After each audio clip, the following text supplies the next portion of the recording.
Ya, saya nak pinjam duit sikit boleh lah. Lepas tu nak pinjam motor lah dalam masa seminggu ni. Sebab nak ajak keluar dengan Awek lah. Awek nak ajak keluar malam ni. Apa ni? Kau nak keluar je minggu ni lah. Heish.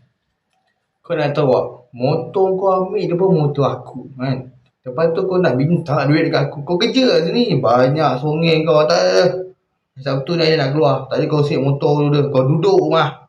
Banyak kau ya. Alasan kau je nak keluar. Ya. Hari ni abang nak keluar kat ini. Minggu ni ya. Sabtu ni kan. Abang nak keluar dengan Awek abang.